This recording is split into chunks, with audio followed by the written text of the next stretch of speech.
આજે છે ને રાંધણ છઠ છે એટલે આવતીકાલે શીતળા સાતમને દિવસે જે જમવાનું છે તે આજે બનાવવાનું છે તે આ બધું જમવાનું બનાવવા માટે તૈયારી ચાલી રહી છે।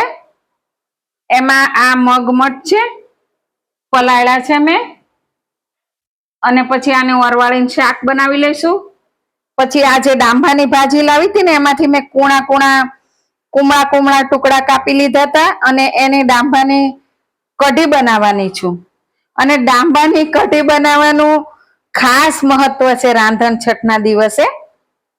અને ગોળ છે એટલે ગોળના ગળા થેપલા બનાવવાની છું, અને મસાલાવાળા તીખા રોટલા, ગળા રોટલા અને બાજરીનો રોટલો, આટલી વસ્તુ હું બનાવવાની છું। ચાલો હવે અત્યારે આપણે ફટાફટ રસોઈ બનાવી લઈએ। એમાં આ ડાંભો હું પહેલા બાફા મૂકી દઉં છું, 1 ગ્લાસ પાણી અને આ ડાંભાના ટુકડા અને થોડું મીઠું। કોઈ પણ વસ્તુ આપણે બાફવા મૂકીએ ને ત્યારે એમાં થોડું મીઠું નાખી દેવાનું એટલે જલ્દી બફાઈ જાય। આને હવે બાફા મૂકી દઈએ। ડાંભો બફાય ને ત્યાં સુધીમાં મગ વરવાળી નાખું।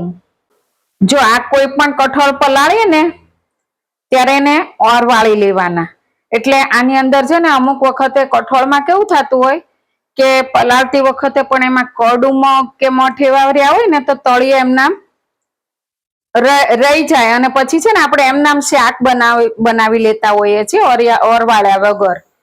તો ઓરવાળ્યા વગર કરી લેતા હોય ને તો એમાં કોઈક મગ કડું રહી જતા હોય એટલે પલળતા જ ન હોય।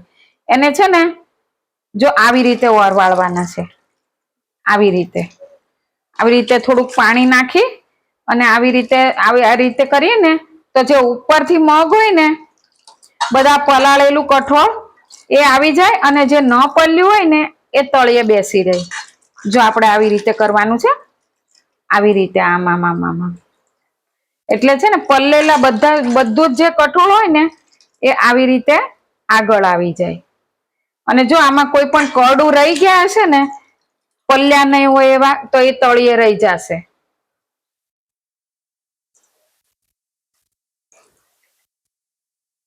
પણ જો આમાં એક પણ કરડું નથી રહ્યા, જો બધા જ દાણા પલ્લી ગયા છે, નહીતર કરડું રહે ને તો એ તળિયે રહી જાય, પણ આમાં એક પણ કરડું નથી અને બધા જ પલ્લી ગયા છે સરસ રીતે। હવે આનું શાક બનાવી લઈએ।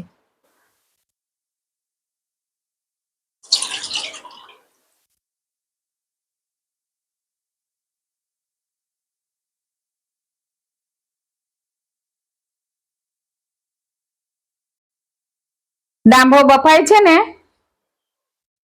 એને આ બાજુ ફેરવી લઈએ, અને આ માટીનું વાસણ છે ને એટલે કપડાથી જ લેવું પડશે।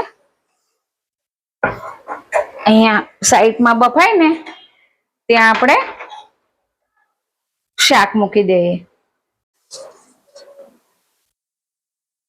તેલ નાખીએ 2 પાવડા।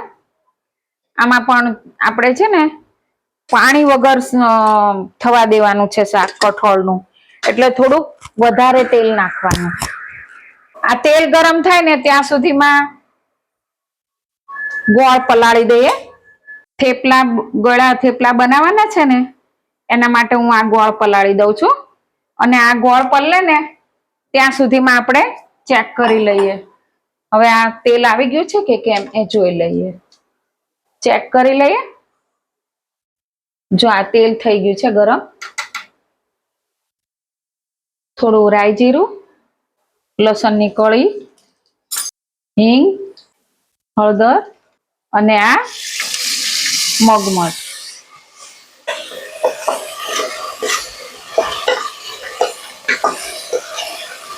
ને હલાવી લેવાનું।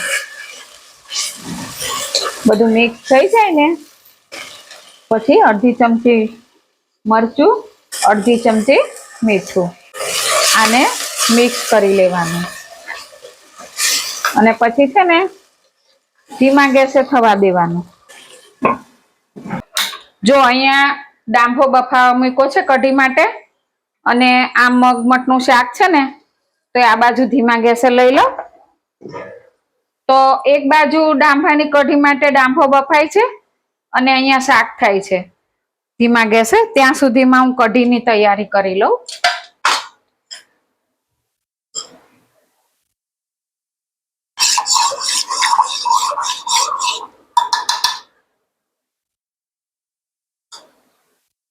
છાશ થોડીક વધારે છે એટલે થોડી ઓછી નાખીએ.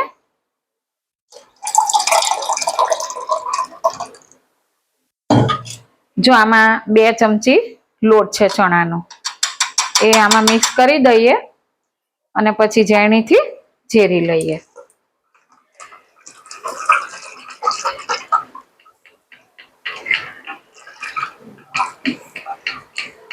ફટાફટ એક પછી એક થઈ જાય ને એટલે અડધી કલાકમાં રસોઈ તૈયાર.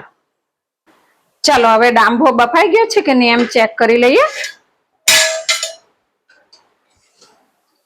જો આ મસ્ત રીતે થઈ ગયો છે, જો બફાઈ ગયો છે. અને ગેસ બંધ કરી દઈએ અને આ પણ ચેક કરી લઈએ. હવે મગમઠનું શાક બને છે ને એ ચેક કરી લઈએ.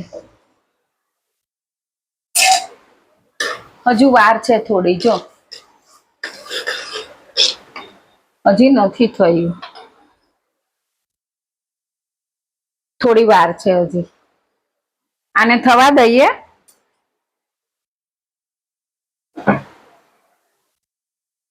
અને હવે આ ડાંભામાં મેં જે આ છાશની અંદર ચણાનો લોટ તૈયાર કર્યો છે ને ડોઈને, એ હવે આની અંદર નાખી દઈશું. અને પછી છે ને ગેસ ચાલુ કરી અને આમાં મસાલા નાખશું. હળદર, થોડું મીઠું અને ધાણા જીરું. આને છે ને હવે કઢીને ઉકળવા દઈશું. જો આવી રીતની થઈ જાય કઢી, ઉકળશે ને એટલે ઘાટી થઈ જશે. હવે આ મગમઠનું શાક ચેક કરી લઈએ. વાવ, થઈ ગયું છે, મસ્ત થઈ ગયું છે, જો ચડી ગયું છે. જો મગનું શાક બની ગયું છે. જો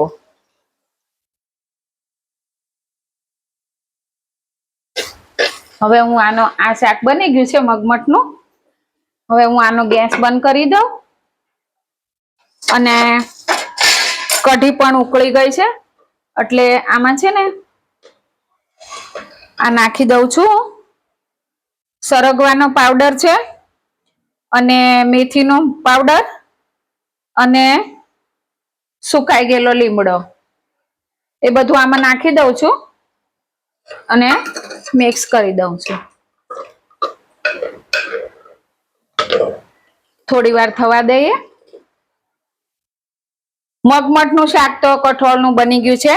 અને આ હવે ધીમા ગેસે કઢી ઉકળે ને ત્યાં આ લસણ અંદર લસોટીને નાખવાનું છે કઢીમાં. એ લસોટી લઉં અને કઢીમાં નાખી દઉં ને પછી આપણે વઘાર કરી નાખીએ.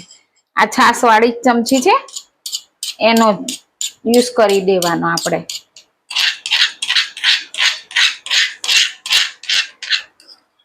લસણ નાખી દઉં કઢીમાં.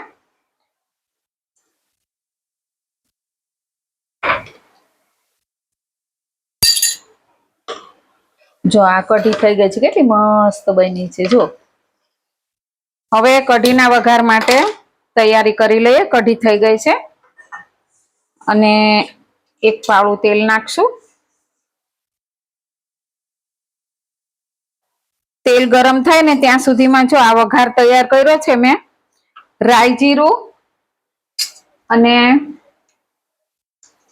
હિંગ છે આમાંથી લઈ લઈશ.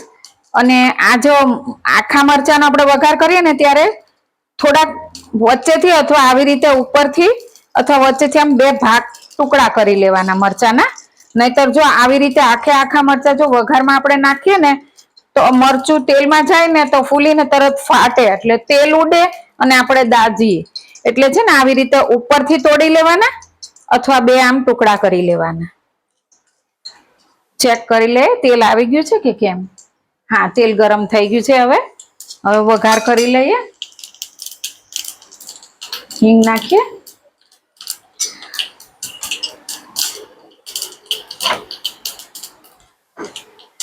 વઘાર કરીએ ને ત્યારે તો બહુ જ ધ્યાન રાખવું પડે. તેલ મૂકીએ ને અને પછી તરત વઘારની જ તૈયારી, પણ સાઈડમાં બીજું કાંઈ પણ કામ નહીં કરવાનું.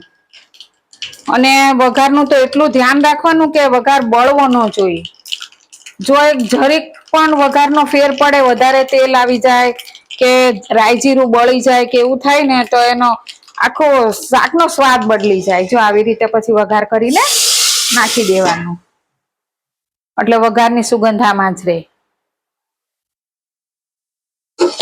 જો આ વઘારનો વાટકો આપણે વઘાર નાખીએ ને પછી વાટકો જ અંદર નાખી દેવાનો, તો છે ને વઘારની સુગંધ અંદર રહે. અને વઘાર કરીએ ને તો બીજે ઘરે પણ ખ્યાલ આવી જાય કે આ ઘરે કઈક વઘાર કરીને બનાવ્યું છે. વાવ, જો કેવી મસ્ત કઢી બની છે. જો કેટલી સરસ હોય એની છે. જો છે ને સુગંધ પણ બહુ સરસ આવે છે. ડાંભાની કઢી તૈયાર થઈ ગઈ છે.